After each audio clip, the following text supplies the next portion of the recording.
My name is Elara Whitmore, 34 years old, and I've spent most of my life learning how to stay quiet in rooms that wanted me silent.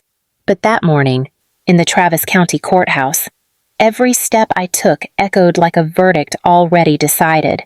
The air was thick with perfume, paper, and the hum of gossip, my family's favorite orchestra. When I pushed open the heavy doors, the room turned. My sister Nora met my eyes first, her smile polished enough to draw blood. She leaned toward our mother and laughed softly, the kind of laugh people use when they believe they've already won. My father sat straighter, jaw tight, shaking his head like disappointment was an old habit he still enjoyed. 7 years had passed since they'd buried me under their reputation. 7 years since the night my research disappeared, and my name became a cautionary tale whispered in academic corridors. They thought I'd stayed gone, tucked away in whatever small, forgettable town failure belongs to. The bailiff called the case number, Whitmore Foundation versus Whitmore, Elara. The judge looked up from the docket, his hand stilled on the gavel, eyes narrowing as if the name in front of him had come back from the dead. Dr. Whitmore, he said slowly, please confirm your appearance. I did. My voice didn't shake. Across the aisle, my sister stopped smiling. No one noticed the black binder I carried, the one sealed with 7 years of proof and patience. I set it on the table, the sound sharp enough to cut through the murmurs. For the first time in my life, silence didn't feel like surrender. It felt like power, waiting for its turn to speak. And outside, Austin heat pressed against the windows, humming with what was still to come. Our house on West Lake Drive had walls that gleamed like mirrors, everything in it crystal, polished oak. Even conversation was meant to reflect well on the Whitmores. My mother used to say, "Perception is half of truth," as if she'd coined the phrase. She ran the Whitmore Foundation from her glass-walled office overlooking the lake, her voice always lilting with charm when reporters called. My father handled the press, the donations, the speeches. Together, they built a public marriage of grace and ambition, the kind that photographed well. Then there was Nora, 2 years younger, photogenic from birth, her hair always falling just right. She learned early that attention wasn't earned, it was styled. She played piano at galas, smiled through interviews, and could make our mother cry with pride by simply saying the word charity. I was the quiet one. While they rehearsed their empathy over champagne, I built models of neural circuits from old electronics and glass slides in the basement. When I tried to explain what I was working on, early mapping for emotional feedback loops, my father smiled as if humoring a child. That's nice, Elara, he said, turning back to his notes for the next board meeting. At dinner, my mother would read press quotes aloud. Nora would ask which dress to wear for the next photo shoot. No one asked how my project was going.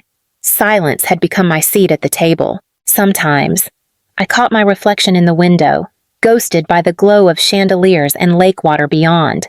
I'd trace the shape of my face on the glass and imagine erasing the family resemblance altogether. Still, I stayed. I told myself belonging was just another problem to solve an equation that needed more data, but equations don't work in a house built entirely from mirrors. They only multiply the illusions already there. It began with a line of code. One small adjustment, I hadn't written an extra string that linked my neural therapy prototype to the Whitmore Foundation server. I caught it late one night in the university lab, fluorescent lights buzzing overhead, the city outside already asleep. At first, I thought it was a glitch. Then I checked the registration logs. My program, in-loop feedback model, no longer listed me as creator. The new entry read, property of the Whitmore Foundation. I remember standing there, staring at the screen until the words blurred. The cursor blinked like a pulse refusing to die. When I showed my parents, I still believed it was a mistake someone would fix. My mother skimmed the paperwork with a faint smile. It's not theft, darling. It's strategy. The foundation gives credibility. You should be grateful. My father didn't look up from his phone. You owe us more than you think. Elara, we paid for your education, your grants, your lab. And Nora, standing behind them in her perfectly pressed white dress, said softly, "This isn't personal. It's branding." A month later, she stood on a stage at the Texas Innovation Forum, accepting the award for breakthrough in applied neurofeedback. She thanked the foundation, our parents, and the team who made the vision possible. My name wasn't mentioned. I watched the broadcast from my office, surrounded by files I'd spent years building, proof of every idea that had lived inside my mind before it was stolen. Within days, my funding was suspended. Colleagues stopped returning my emails. Rumors began whispers that I'd falsified data, that I was unstable, that the Whitmore Foundation had graciously taken over to salvage my work. The locks on my lab were changed the next week. I stood outside with a cardboard box of notebooks, watching campus lights flicker across the glass. Inside, my sister's photo hung on the hallway wall beside our family name. It was the first time I understood how silence could be used as erasure, not by strangers, but by the people who had taught me to speak carefully in the first place. I left Austin before dawn, the air still heavy with the scent of cut grass and asphalt after rain. Everything I owned fit in the back seat, 2 boxes of notes, an old laptop, and a pocket watch that once belonged to my grandfather. On its back, faint but steady, were the words he'd carved decades ago, "Integrity builds legacy." I kept turning it in my palm as the city disappeared behind me, a quiet reminder that time could be rebuilt, even if names couldn't. In Albuquerque, I became Elara Wynn. The name felt thin at first, like paper that hadn't yet learned to bear weight. I rented a small apartment above a laundromat near Central Avenue, the kind of place where no one asked questions. I taught part-time at a community college. Mostly introductory programming clean. Predictable work that left my nights free. Those nights became years. My world shrank to the glow of a monitor and the quiet hum of air conditioning. I wrote code, deleted it, wrote again. I built backup drives, encrypted archives, copies of copies that no one could take from me. Silence became a language I could control. It no longer meant obedience. It meant preparation. Sometimes, I'd hear news from home through the static of television or a student's offhand comment. The Whitmore Foundation hosted galas, expanded grants, received awards for innovation. Nora's face appeared on magazine covers, radiant and unbothered. I learned not to look away, only to file every image in my mind like data observed, not felt. On the 7th spring since I'd left, a student showed me an app his therapist recommended for veterans dealing with trauma. "It's incredible," he said, eyes bright. "Whitmore Neuro." The name hit like a pulse beneath my skin. The logo, an open circle intersected by a single line, was mine. I'd drawn it once on a coffee-stained napkin during a night of exhaustion and hope. I waited until he'd gone, then searched it online. The press release listed my parents as co-founders and my sister as lead designer. I stared at the screen, the cursor blinking again like an old wound reopening. 7 years of quiet had just reached its limit. I drove back to Austin in the same car I'd left in, its paint dulled and seats cracked by time. The interstate shimmered with heat, a mirage of the life I'd abandoned. As the skyline appeared, glass towers catching sunlight like knives, my chest tightened with something between dread and recognition. Austin hadn't changed much. It still hummed with its particular blend of ambition and decay, the kind of city that smiles while it forgets. Dr. Samuel Collins lived in a narrow brick house off South Congress, half hidden behind magnolia trees and the quiet smell of old books. I hadn't seen him since the week before I disappeared. He'd aged the way paper does, edges softened, color faded, but words still legible. He opened the door and studied me for a long moment. "Elara," he said finally, voice low. I wondered when the storm would circle back. Inside, his living room was crowded with stacks of journals and dusty awards that hadn't meant much once the grants stopped coming. I sat while he poured coffee into mismatched mugs. "Your father came to see me the week you were dismissed," he said, hands trembling just slightly. He wanted me to sign as witness to a new authorship transfer, called it a funding correction. He looked down, Ashamed. When I refused, the foundation pulled my department's budget. I retired before they could make it official. He reached under a pile of folders and slid one toward me. Inside, the paper had yellowed at the edges. My mother's signature curved across the bottom in blue ink, elegant, decisive, cruel. Above it, the foundation's seal gleamed faintly, still gold after all these years. They made it legal, I whispered. They made it convenient, he corrected. But paper isn't truth. It just lasts longer. The clock in the hallway ticked between us. I could hear cicadas outside, the same rhythm that once filled my childhood summers. You can still make this right, he said quietly, resting his palm on the folder. Just remember, truth ages faster than people do. When I stepped back into the heat, the city lights flickered like distant warnings. I held the folder against my chest, feeling its weight settle into my hands, heavier than anger, steadier than fear. The motel smelled faintly of detergent and rain-soaked carpet, the kind of place where nights didn't end so much as dissolve. I'd been in Austin barely a week, long enough for the heat to settle into my skin and the memories to start rearranging themselves. Most days I worked from the small desk by the window, cross-referencing documents from Dr. Collins's folder with every archived project file I could still access. At night, I listened to the hum of traffic, waiting for the city to acknowledge I was back. It happened on a Thursday, one of those gray mornings when even sunlight feels uncertain. My inbox flashed a new message from an address I didn't recognize. No greeting, no subject line, only 6 words. Check the USB behind the painting. A.L. Amara Levin. The name pulled a thread I hadn't touched in years. She'd been my quietest ally in the lab, the only one who asked questions when things stopped adding up. After my dismissal, she vanished. Her resignation filed the same week the investigation closed. I drove to her old apartment near Zilker, a small stucco building still bearing the faint outline of a for sale sign. The door wasn't locked. Inside, drawers stood half open, papers scattered across the floor like someone had searched in a hurry. The air smelled of ozone and something chemical, a room scrubbed of oxygen and memory. The painting still hung above the mantel, an abstract of gray neurons veined with gold. I lifted it carefully. Behind the frame, taped to the drywall, was a USB drive no bigger than a coin. Back at the motel, I closed the curtains, locked the door, and plugged it in. One file appeared. Voice Archive 2016.wave. I pressed play. My mother's voice filled the room, calm, deliberate, cold. Delete everything under her name. Nora will take the credit. The board can't afford another emotional episode from Elara. I sat motionless as the sound sank in, hollowing the air. Outside, an engine idled. Through the thin curtain, headlights glowed steady and patient. A black SUV. I uploaded the file to 3 encrypted clouds, naming each one truth, proof, and patience.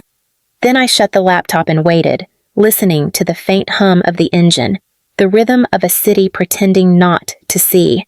The ballroom at the Austin Grand shimmered with money and intent.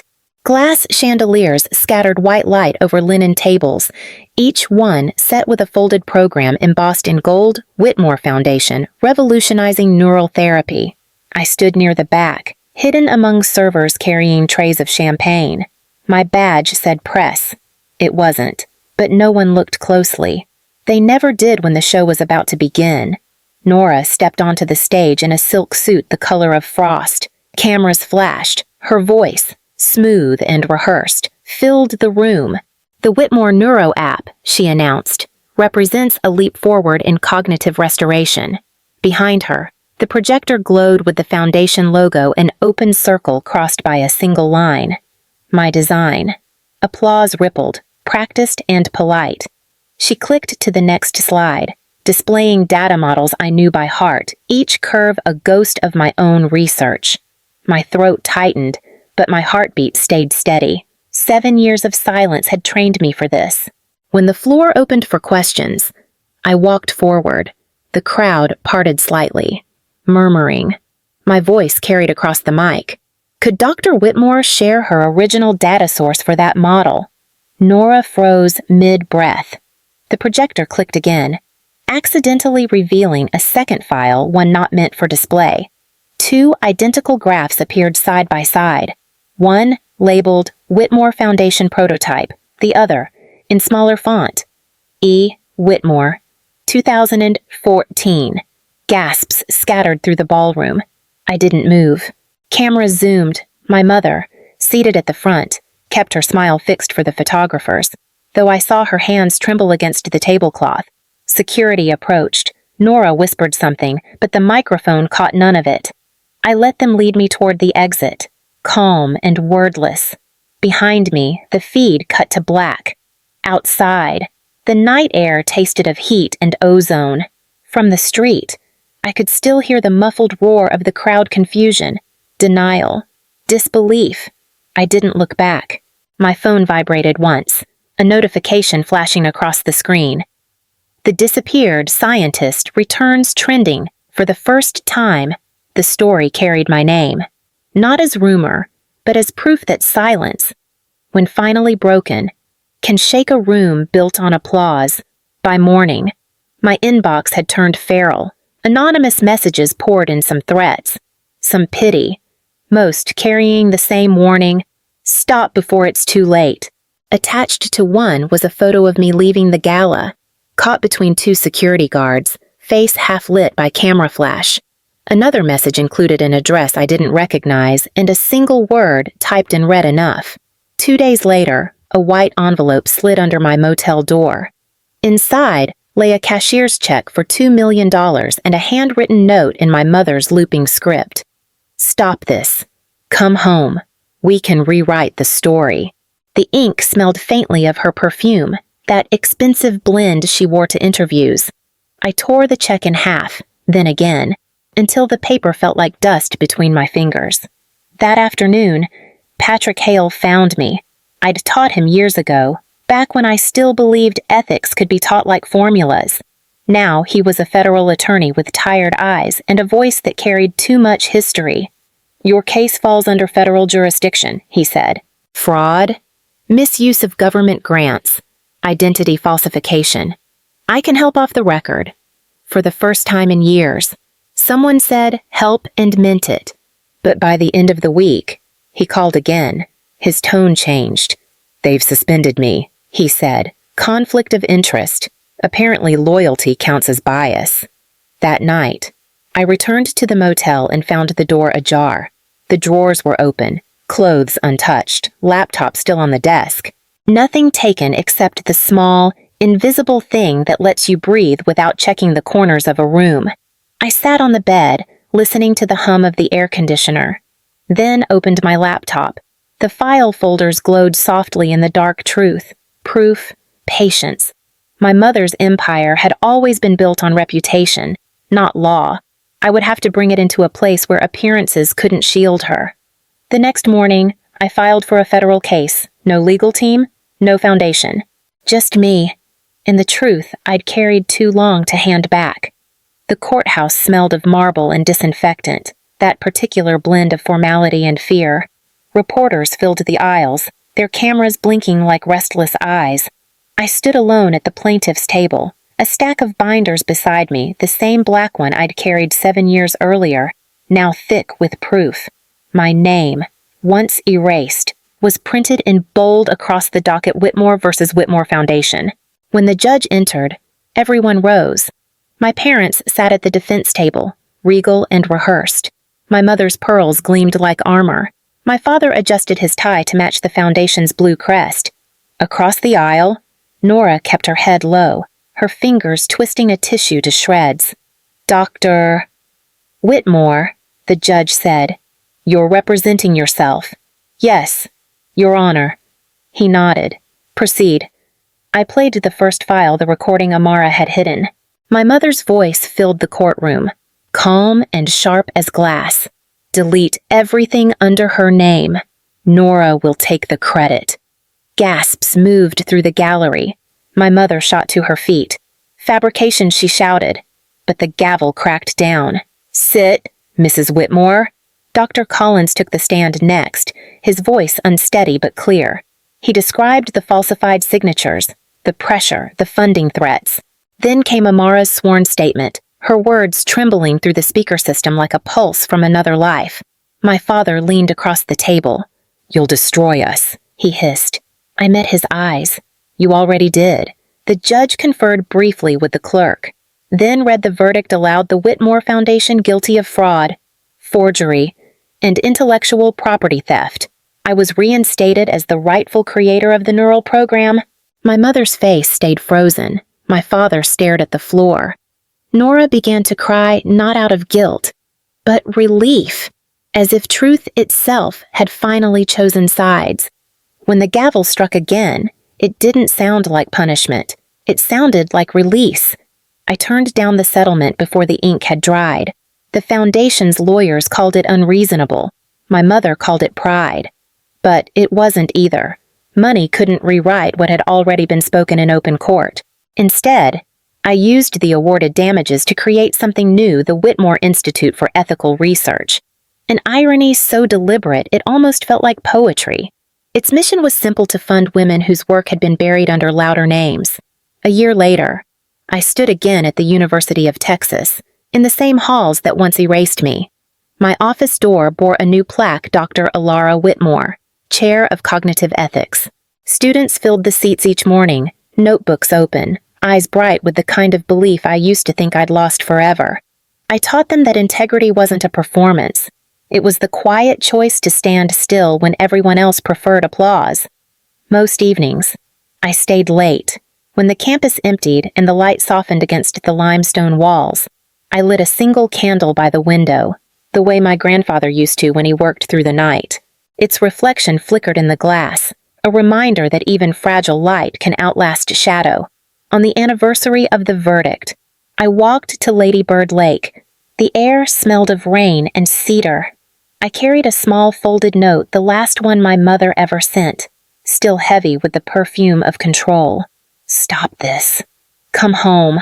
I let it fall into the water and watched it drift until it vanished beneath the ripples. The city glowed across the shore, restless as ever. I stood there until the wind calmed, the silence soft but full. For the first time, it belonged entirely to me.